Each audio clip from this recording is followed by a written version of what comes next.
Today I'm going to be giving a quick overview of UX and answering the question, what is UX? So it stands for user experience, and UX is the actual experience a user has generally with a company, a business, all of its products and services that the user uses. So user experience involves the interaction and overall experience that a user has with a company's products or services from start to finish. Every aspect of interaction that a person has with a company, its technology, its products and services, really anything that company offers, encompasses UX.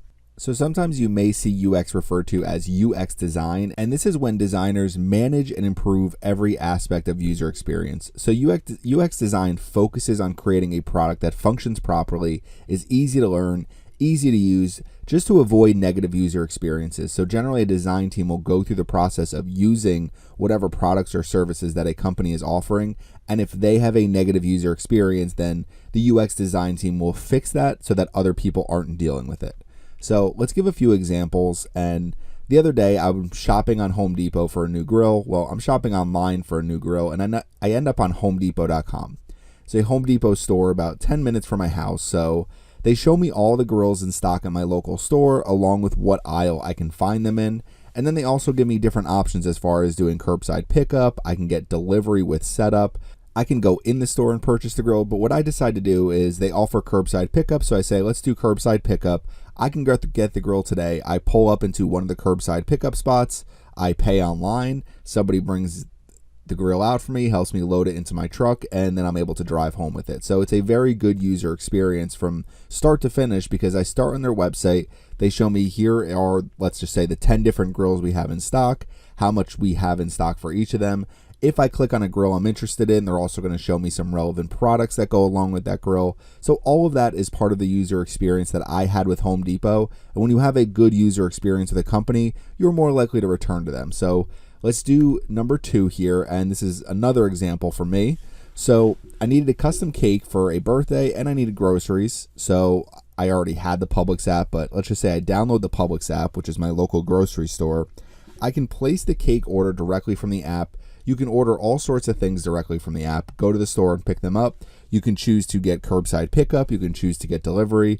Plus, I can use their app to build my shopping list. They'll tell me what's on sale. They'll tell me every single aisle that every product is in, and they'll go aisle by aisle. So if I have my app open, I could literally just go from each aisle that I need to go in based on the list that I've built. And last but not least, if I see a product in store that's showing with a digital coupon, save $1, $2, I can open my app, add the coupon to my account directly from the app, and I can easily take advantage of that offer. So this is number 2, another good user experience, and it's such a huge part of whether or not you're going to return to actually visit a business, whether or not you had a good user experience.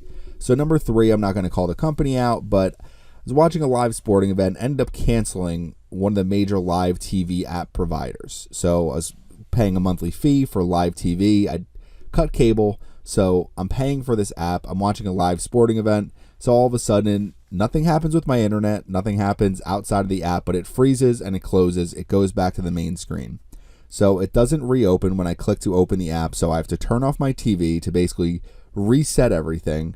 I relaunch the app. I put the sporting event back on. It crashes again 15 minutes later. So this happened repeatedly, whether it was live TV, whether it was some of the things in their library. I would just be watching something, it crashes, it doesn't work. So what ends up happening is you stop working with that company. And so I switched to a different live TV provider, and I like my new live TV provider much better. So not going to call this company out, but these are all 3 real stories from me. And I can tell you I'm no longer a customer of this company just based on this user experience. But the other 2 companies, I am a loyal customer to both, because both of them give me a good user experience. They have great apps. They have easy websites to use. Every part about their business hasn't given me any trouble at all. Whether I need a refund, whether I need to go do curbside pickup, whether I ask somebody in the store for help, everything at these places are very good user experience. And in this case, it just never worked for me. And instead of going through the process of trying to contact customer service, I canceled altogether. I went with a different company. So you need to fix some of these different UX issues if they are causing you customers. And that's really the whole point of UX. The actual experience a user has with your company, with every single interaction they have, is going to make a huge impact on whether or not you're going to have repeat customers. So when it comes to UX, when you're looking at UX design, you need to make sure that you're designing your entire business around the customer to make sure that you're giving them a great user experience, because not only are they going to return, they will give you some word of mouth marketing, and you're not going to have to deal with as many negative reviews, because negative experiences lead to negative reviews, positive experiences lead to positive reviews. So if you have any questions about UX, please leave them in the comment section. It stands for user experience. Thanks for watching my video today, and make sure you subscribe to the Curbside PPC YouTube channel.